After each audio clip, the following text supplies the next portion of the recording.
Hey, it's the Bruins Benders Podcast, Season 4, Episode 37.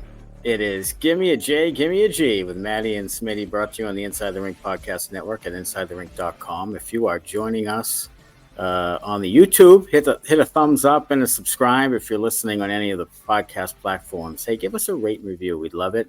Sign up for ITR Plus. Get some extra content from us, Benders Off Air and others, right on that content. And in this episode, we will discuss Brad Marchand winning his second Stanley Cup, this time with the Panthers. The Bruins are in on another overseas player. And Troy Terry of the Anaheim Ducks is available. We'll see if that's a fit. All that and more coming up right now on the Bruins Benders Podcast. And Brad Marchand wins his second Stanley Cup, comes within 8 points of being Conn Smythe winner. Mm-hmm. First of all, are you excited or happy for Marchand? Yeah, definitely. He deserved it. He earned it. He played fantastic in the playoffs.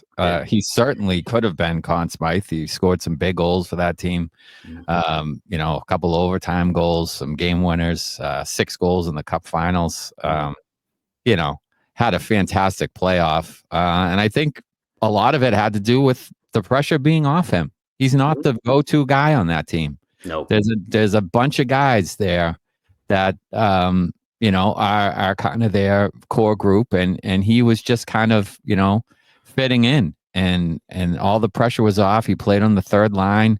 That third line was fantastic for Florida. We've talked about it before. That the third line often makes or breaks winning in the playoffs, because the first two lines kind of cancel each other out, and then the third line matchup's a big one.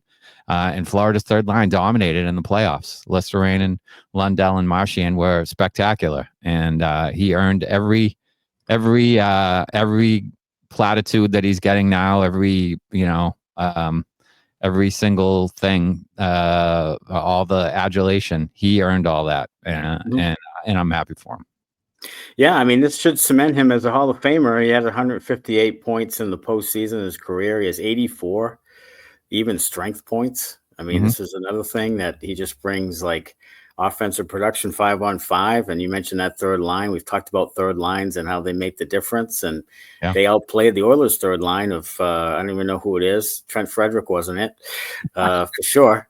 But hey, if Freddie can get an 8-year deal out of this, and God bless his soul. Oh my God. I'm here. I mean, producer Connor says that it's going to be a low AAV and possibly 8 years. This is Bruins-esque. I mean, you're locking up a guy who hasn't produced in like a calendar year. Wow. And what value does he bring? It beats the fuck out of me. And no one else could. Like, I don't understand. But it does. It shocks the shit out of me. Like, I have no idea what he could possibly be doing to warrant that kind of a contract. I really don't. I mean, I guess the Oilers need some toughness, but and especially with the possibility that Evander Kane might not be back. They're looking to they got a bunch of guys to re-sign, so it might be a different looking team next year, and maybe he's the one who adds a little bit of grit. I guess, like, that's all I can think of, because he doesn't offer anything offensively, or at least he hasn't. When he doesn't play with good players, look, he's not very good. Plain and simple. When he doesn't play with really good players, he's not very good. No. And he floats around, and maybe it'll be different in Edmonton than it was in Boston. But I don't know how much he played in the Stanley Cup Finals. I watched all the games, and I heard his name like 3 times the entire fucking series. 3 times, and one of it was because he took a cheap shot at Sam Bennett towards the end and started basically a line brawl. Yeah, Pierce. So when they were losing 6-1 or whatever it was, impact on the game, nil. I don't know what would possess you to sign him. Okay, maybe one more year, like give it a go at low rate, fine. But 8 years, or what the hell? I mean, what the hell? Like, seriously. But hey, Thomas Nosek won Cup. AJ Greer, Jesper Boquist. Yeah. Boquist is the only guy that you could kind of question. But again, we can't in one breath say don't load up your fourth liners and don't hang on to them too long, and then get pissed off when someone like Boquist goes and wins a cup. I don't, I'm okay with that. No 6-goal, 1 goal all year. And AJ Greer is AJ Greer. But hey, I'll tell you this. Like Bill Zito, boy, they know what they identify, and they have locked in their identity as a team. Like since he started in 2020, they've been to 3 Cup finals. They won a couple of division titles. They won a President's Trophy. Yeah. Like Jesus, he knows what he's doing. Yeah, back-to-back cups now. That thing is a dynasty. Call it. I mean, you can make fun of them all you want, call them assholes, but they know what they're doing. They know how to play. They know how to get it done in the playoffs. I can't remember the exact numbers, so I'm going to butcher this, but Florida's been in existence since the early to mid 90s or whatever it was, right? And won a few series in their first, in their first however many years of existence, and they've won 11 series, 11 in like the last 3 or 4 years. Yeah. So they've fucking figured it out, and they're the model right now. They're the model, and it started with a big time hockey trade. It sure did. It sure did. Something that the Bruins don't typically do, but we'll talk about potential hockey trades with Donnie Sweeney shortly. Seven Chirps is sponsored by Lobster Brewing, Lobster Brewing and Tasting Room in downtown Woonsocket, Rhode Island, specializing in small batch ales and lagers, open 7 days a week. You can use the coupon code SPORTS to get 10% off your online order. Go to lobsterbrewing.com. Follow them at Lobster Brewing for new beers and events. Chirp 1, the Bruins are in on another overseas player. This time it's Maxim Shabanov in the KHL. Is this kind of the only route that they can really take, or they seem to be looking outside the league at some diamonds in the rough here? Yeah, I feel like that is probably the only way they're going to be able to get it done, because I don't think any of the big name free agents are going to sign with them, because they're either looking to win or looking to cash in. The Bruins aren't in win now mode, and they certainly don't pay at the top of the league. So both of those are probably out. So you're looking at other avenues. And this guy, by all accounts, is a really good offensive player. The problem is he's fucking my size. Yes. He's actually smaller than me. He's 5'8", 157 pounds. Yeah, can you imagine? Yeah. Wow. So I haven't been 157 pounds since the 5th grade, I think. That was me in high school. I was like 5'7", like 155 or something. Holy Christ. Yeah. So like, I don't know. They need to find offensive talent, and if this is where they need to go to find it, great. I hope he pans out. But we're doing this thing, and we're not going to give Matthew Poitras a chance. Like, he's been here. Played in North America, or Georgi Merkulov, been here, played in North America, had success in the AHL level, both of them. But we're going to go to the KHL and find a 5'8" kid, that soaking wet is, lucky. Don't you have Hustadinov? Hustadinov is like 5'9", 170. Broken in half at the NHL. Like, so, I don't know. Yeah, collect some talent and see if it works out, as long as the money's not anything crazy. But if you have other teams bidding on this player, then it might get into a bidding war to a certain degree. And do you want to be shelling out money for a guy who's unproven? I don't. Right. So I mean, I like the idea of it, but I would rather see what they have in some of the young kids that have been not developed up until this point, and roll that way, Yeah. And, producer Connor says that reports are that you're going to have to promise Shabanov a roster spot / lineup spot, kind of sight unseen. And like you said, you have Poitras and Lysell and all these other guys. And what's Georgi Merkulov thinking? Yeah, Merkulov, Minton, Shabanov, and Kumquat, and all these other guys coming in. Like, I mean, I just don't get it. Like, I don't get it. Like, what does it say about what they think the younger guys are? Or it doesn't say much. It just doesn't say much. It just points to the front office having no direction. And we've talked about I don't think there's a plan. I still don't. Well, that's the thing. It's like we're just going to throw shit against the wall and see what sticks. That seems to be their plan as far as bringing in players. But it shouldn't be, because other teams go out and identify guys that fit their how they want to play, fit their culture, and go and get them, like Tampa, like Florida, you know. And the Bruins just are like, oh, there's a guy in Russia that's pretty good. Yeah, we'll take a flyer on him. Oh, there's a college free agent that's pretty good. We'll take a flyer on him. Let's stop taking flyers on guys, and let's identify guys that fit with the way we want to play, whatever that is. And I don't think they know. So how does that fit with what they did last offseason? How does it fit? It went heavy last offseason. They went heavy, and they went throw shit against the wall. Like that's their plan, it seems. And that's not going to work. It's not going to work in this league. It's not throw shit against the wall. It's not the throw shit against the wall kind of league. It's develop your young talent and identify guys that fit your culture and your style of play. Sure. Sherp 2, Bruins Development Camp Roster is out. Oscar Jelvik and Dans Laschamelis won't be there. But some intriguing names, though, including the main goaltender, who's going to be joining them. He's been really good. Another main goalie. In business school. Camp. Main business school. And hopefully he doesn't know math. But, hey, they have some guys who, Dean Letourneau will be there, and Andre Gassot will be there. And but of course, no Michael DiPietro or Brandon Bussey. I haven't heard a peep. Did hear that DiPietro had some people interested, and he's a Group 6, so could be losing him for nothing.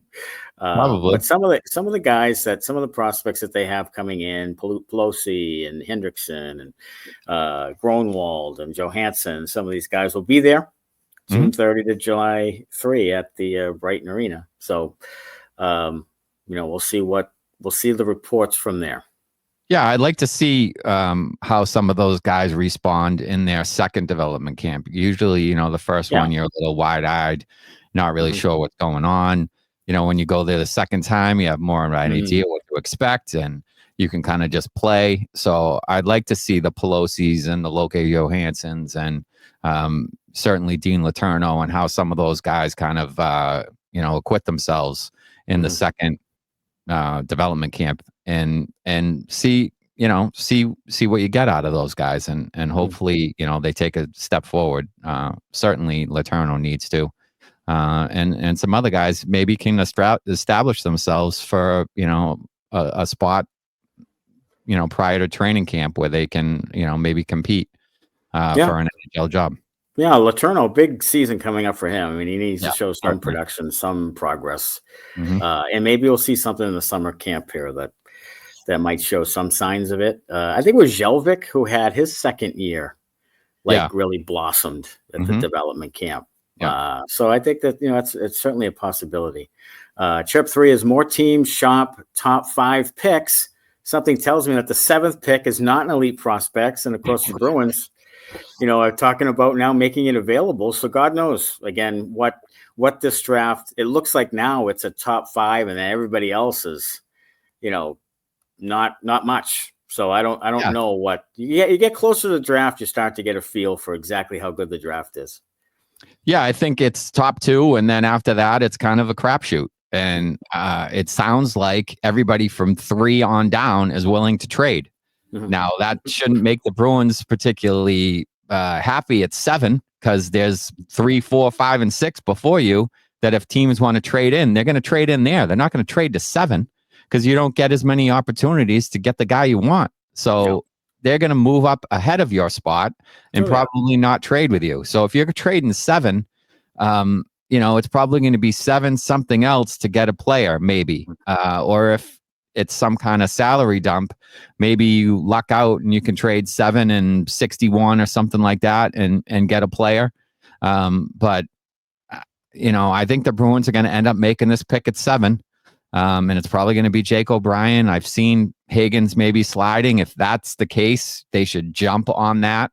I know I've, kind of questioned Higgins in the past, but the fact that he could fall to 7 or 8 and was potentially the number 1 overall pick, I think he's worth taking a flyer on. Yeah, I think so too. And, that leads me to believe like the trade rumors that are coming up, and we'll talk about one of them soon, is the return doesn't seem to match up to like a 7th overall. But look, if 3, 4, and 5 are available, right? Then if you're trying to trade 7, you're behind the 8 ball. Like, I don't know what to tell you. What you're looking for as far as value, if the other picks are available too. Right. Chirp 4, Andy Strickland says he heard that Troy Terry of the Anaheim Ducks is available. The team denies it, but is he a good fit? At 6 years, $7 million. He's 27, I believe, and he'll be behind Pastrnak as right wing, second line, I would assume. $7 million is a little rich, but he is a 4-time 20-goal scorer. He had 37 3 years ago. His production's gone down a little bit. I think that was an aberration that year as far as his shooting percentage. I think he was up around 21, 22. And all the other years where he's had, just over 20 goals, his shooting percentage has been closer to 12 or 13. So that might have been an aberration that year. But maybe he just needs to play with good players. Maybe, he needs a change of scenery. I don't know, but I like the player. I'm not crazy about $7 million a year, but at the same time, the Bruins need goal scoring. And we've talked about it before with Pastrnak. Goal scorers don't grow on trees. And if you have a 40 or 50 goal scorer, you certainly shouldn't let him go. And you need to bring in more goal scorers. And this guy had 37 one year. So, he can put the puck in the net. They need goal scoring. So, I'm open to improving the team. I just don't want to, we were getting killed before about giving, trading Geekie for Natchez or trading Geekie for Robertson. I don't mind trading for Robertson or Natchez, but I don't want to give up the one other guy on the team other than you're giving away a guy who's productive. Yeah. And you already lack production. Yeah. You want to add to that. Yeah, you got to add to it. You can't replace a guy that can score goals with another guy who can score a few more goals and a few more points. That's counterproductive. You need both. You need both guys. You don't need one or the other. It's not like you're one player away. So Robertson's going to make all the difference between you being, in last place or, making the playoffs. No, you need more guys than that. Yeah, so you need Robertson to anchor that second line. You got to add. You got to add. You can't subtract a guy like Geekie and add Robertson. It cancels each other out. Yeah, it does. You got to add on. You need more good players, not changing one good player for another better player. It doesn't work that way. Yeah, and to the person who, I'll tell you what, we got an email. We did. Give a shit if it killed us or not. We got an email for the phrase bruinsbenders@gmail.com. Email us, whatever you want. Just email us. We'd love to hear from you. We're full of the shits. Even if you hate us. And I'll tell you, I don't think Morgan Geekie scoring 33 goals again in his life. I don't. Yeah. But if he scores 20 to 25, keep him on the team because you don't have a lot of those guys. You don't. So that's what we're saying. That's all we're saying. That's all. Yes. All right. Chirp 5. Ty Anderson has a hunch that Casey Middlestat or Matt Poitras might be dealt. Some would call it a rumor, but it was actually a hunch. Which one or both? Of course, not of course, but I think I'd want Middlestat to go rather than Poitras because Poitras team controls money. Yes. Making far less than Middlestat. And I want to see what Poitras can bring to the table at kind of a lower risk type of thing. I didn't love what I saw from Middlestat. So if other teams like him, then dangle him. To me, it's an easy decision. It's Middlestat, and it's easy, and it's like a no-brainer in my mind. It's a very, very easy decision. Middlestat, yes, has had more NHL production, but he's also a train wreck in his own zone. Poitras, you've seen flashes of him battling along the wall. He can back check when he's not doing the, I'm so tired, I'm skating to the bench thing, which drives me nuts. He's got to stop doing that. Right. But you can't show that. No, I feel like he's got potential. So that's what we would want to see. We'd want to see his potential, and producer Connor wants to chime in. I think the big difference between these two players is Middlestat, you're attaching an asset to get rid of, and somebody's acquiring Poitras. Okay. Yeah. Okay, fine. I would attach an asset to get rid of 575 over. Oh my God, yeah. He has left because Yeah, he's a black hole. He's a drain on the roster. You say you have center depth. He's one of the centers, but I wouldn't play him at center because I don't think he can handle a 200-foot game. I love this. You don't have center depth. You have too many centers that stink. Exactly right. Like, that's not depth. No, the depth is what Florida has right now. Depth. Yes. You don't have jack shit. You have a bunch of guys who aren't very good. Like, that's not depth. Accumulating people. That's not depth. Like, that's insane. Throwing shit against the wall. I'm with you. What is the plan? Like, what? I'll tell you what. Part of it is, I think that Donnie got a little humble pie with the whole historical franchise. Anybody wants to play and coach for them. Yeah. I think he got a little bit of humble pie, and I think he's now understanding that. Not necessarily the case. You got a high income tax in the state. You've got a team that isn't very good. You got a team that fires coaches left and right. You got a team that doesn't really help his young players. You got a team that won't let the coach pick his assistants. Won't let the coach pick his assistants. What's the direction of the team? I wouldn't want to walk into that either. No, of course not. That's what it's about. I think Sweeney is finally coming to grips. Like, well, geez, maybe we aren't that attractive. I hope so. I hope so. I hope light dawns finally on Dawn. Actually, I hope so. Donald. Yeah. Trip 6. Carter Amico. Going to be you. Big fella. 6'6", 235 defenseman. Sounds like a Carlo type. All kind of D. And good D. Not a lot of offense. Maybe a second rounder for Boston. They have a couple three picks there, I think. Yeah. Look, that's a hole. That's a hole. Carlo spot, right shot, top 4 is a hole. So they need to address it in free agency if they can. I'm not sure they'll be able to. I didn't love Yoki Haru after his initial little bump there. I thought he was kind of weak in his own zone. And, he showed some chemistry with Zadorov, but I didn't like the way he played down the stretch. So, I don't want him to take that spot. And Peeke is a really good third pair. So, that's a hole. That top 4 right shot D is a hole, and you need to fill it. This kid is a draft pick, so it's not going to be him, but it's sneaky that they kind of their right defense depth is not great. They have a lot of left shot guys, but not a lot of right shot guys. So I would take a flyer on this kid, and hopefully he turns into a Brandon Carlo, because he was good here for a long time. He was. He had a couple of rough years there at the end, but when he was right, there wasn't really a better, shutdown defensive defenseman in the league for a time. I mean, he was against all the other teams' top lines and playing really well. So, if this kid can turn into Brandon Carlo, I think you'd be excited about that. No doubt. All right, Chirp 7. Yay or nay?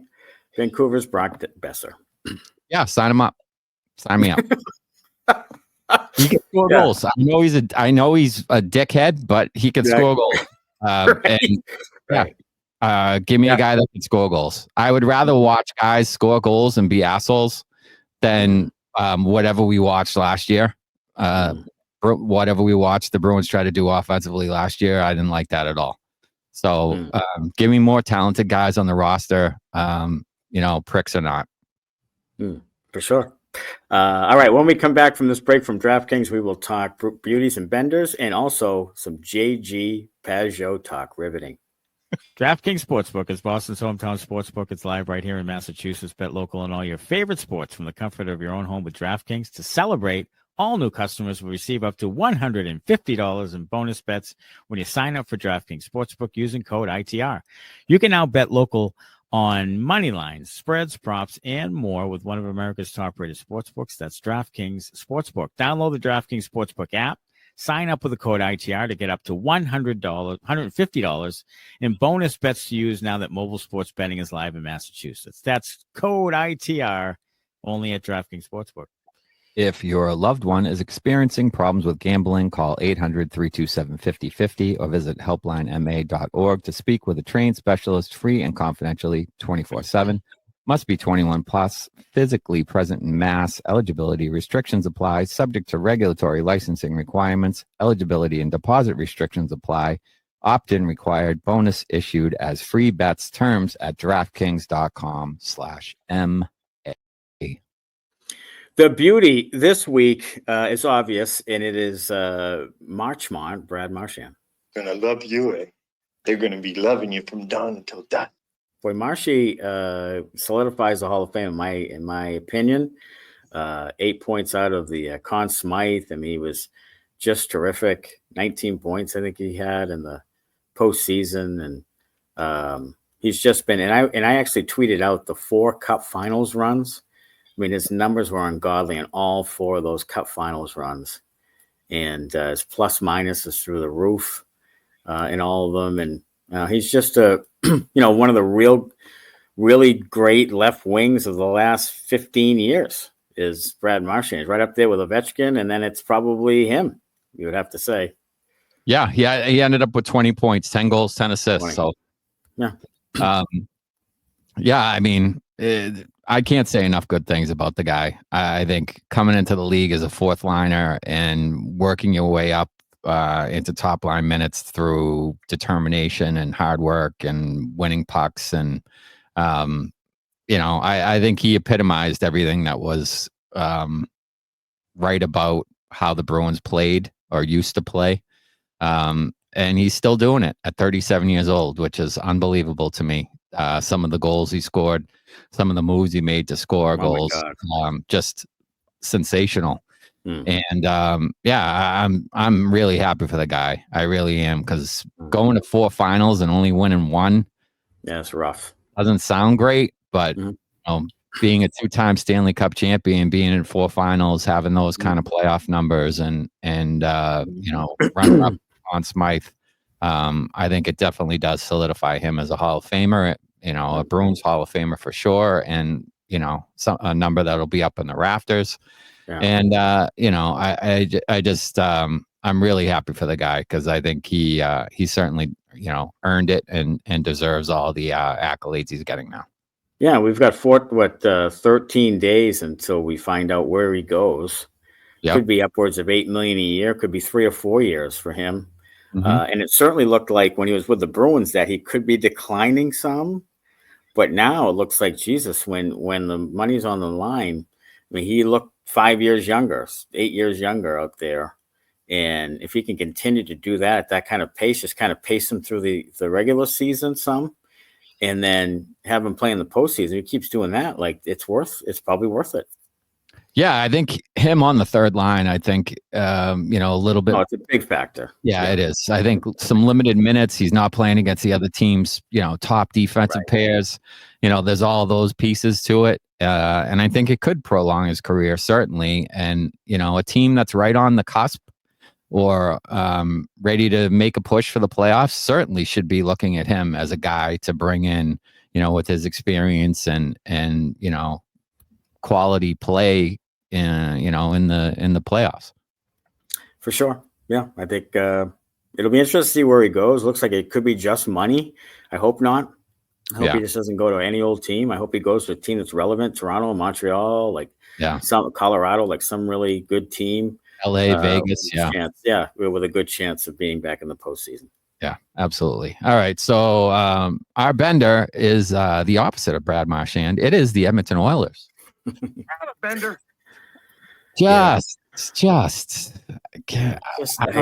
don't get it. I'll tell you what. Connor McDavid's getting a lot of heat for the last 3 games, and not whatever, and some of the back checking and all this other stuff. But Jesus Christ, like I just can't help but think, if you take McDavid and Reinhart, say, and flip them like that, McDavid's holding the cup last night. Like, I just can't. I mean, Jesus Christ. I mean, he's just, I get that the best player takes the heat. I get that you can start digging at him because it's a couple of years now and they should have won. I get that. But Jesus, like, I don't know what else he can do. He's 3 out of the last 4 years. He's had the most postseason points in the league. Like, I don't know what else he could really do. His goaltenders always sucked. His Well, third and fourth lines don't produce. Like, be a more complete team, and he wins. That's what it comes down to. Is the goaltending has let that team down? Like, Oh my it God, really we can't has. figure that out. No, it really, really has. Like, they really need to make a move for a guy like Swayman, or a guy like Korpisalo, or somebody that's going to give them better goaltending. Because I think if they get better goaltending, they probably win. I really do. I really do. I mean, maybe some of the depth would have let them down, but I just feel like the goaltending has been a huge issue for that team, and they haven't solved it. And he can't play all the positions. He's not fucking Bugs Bunny out there. No, like he can only do so much. And they need a goaltender. They need a goaltender, and they probably need some help on defense too. They have some offensive guys, but look, you got a team full of offensive guys. Mm-hmm. Get some guys who can actually fucking defend. Right.